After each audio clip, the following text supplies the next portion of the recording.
বিভিন্ন এম্বাসির সাথে বসে তারা ঠিক করে ফেলেছে কোন ফরমেটে কোন তরিকায় তারা আওয়ামী লীগের পুনর্বাসন করবে। বন্ধুরা আমার, বাংলাদেশের প্রতিটা রাজনৈতিক দল যদি তাদের ক্ষমতার প্রয়োজনে তারা বিভিন্ন এম্বাসির সাথে আপোষ করতে চায়, আপনাদেরকে জানিয়ে রাখতে চাই, এই বাংলাদেশে এখনো কিছু ছেলে মেয়ে আছে তারা দলের চেয়ে জুলাইয়ের জন্য বেশি কান্না। আপনারা অসুস্থ হয়ে গেছে, আমরা দিনের পরে দিন রাজপথে থেকে আমাদের জীবন নাই হয়ে গেছে।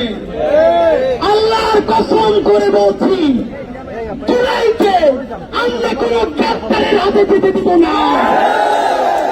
বন্ধুরা আমার, আলেম ওলামাদেরকে দাড়ি টুপি দেখলেই বলা হতো এখানে জঙ্গিরা এসেছে। আমরা জানাতে চাই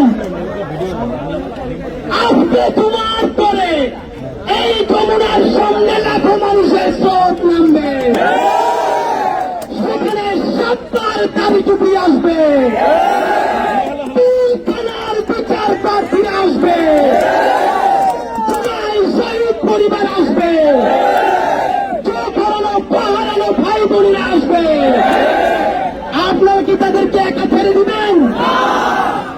আপনারা কি তাদেরকে কোন দিল্লির শাসকদের কাছে ছেড়ে দিবেন? ইতিমধ্যে আমরা দেখেছি অনেক রাজনৈতিক দল এখানে এসেছেন। বিএনপিকেও আমরা অনুরোধ জানাই, আপনারা বাংলাদেশের এখন পর্যন্ত সবচেয়ে বড় রাজনৈতিক দল, ফ্যাসিবাদ বিরোধী আন্দোলনে আপনাদের ভূমিকাকে আমরা নিঃসন্দেহে সম্মান করি, কিন্তু কোন রাজনৈতিক চিন্তায় আপনারা এই জনস্রোতকে গড়ে ফেলে দিলেন না। বন্ধুরা আমার, আমরা যমুনার সামনে এসেছি বাড়িতে খালি হাতে ফিরে যাওয়ার জন্য নয়। আমরা যারা 32-এর সামনে গেছিলাম, সেই 32 কি রাস্তা আছে? আজকে সকাল থেকে দেখি কালকে রাত থেকে হাসনাতের ব্যাপারে আমাদের ব্যাপারে বলা হচ্ছে, আমরা কিভাবে এখানে অনুমতি পাইলাম? হারামজাদারা মনে রাখ, অনুমতি পাই নাই, জীবন আল্লাহর কাছে অক্ষ করিয়া দিচ্ছি। জুলাই জনতাকে নিরাপত্তা দেওয়ার জন্য যদি এই দলে ঘোষণা করে 100 লাখ থাকবে, সেই 100 লাখ আমাদের ইনশাআল্লাহ। সুতরাং এই সুশীল কথা দিয়া আমাদেরকে একটু বিরোধ করা যাবে না।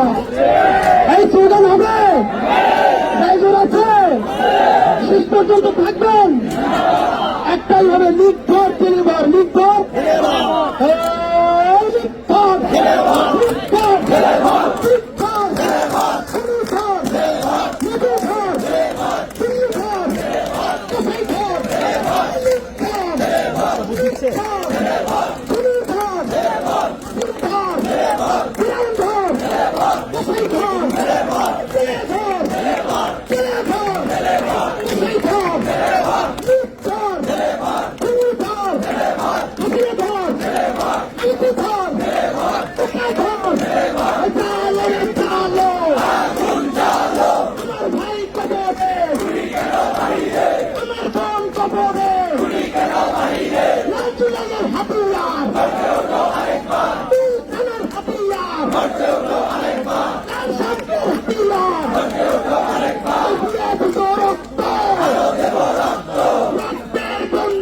দেশে যাবে অন্যায়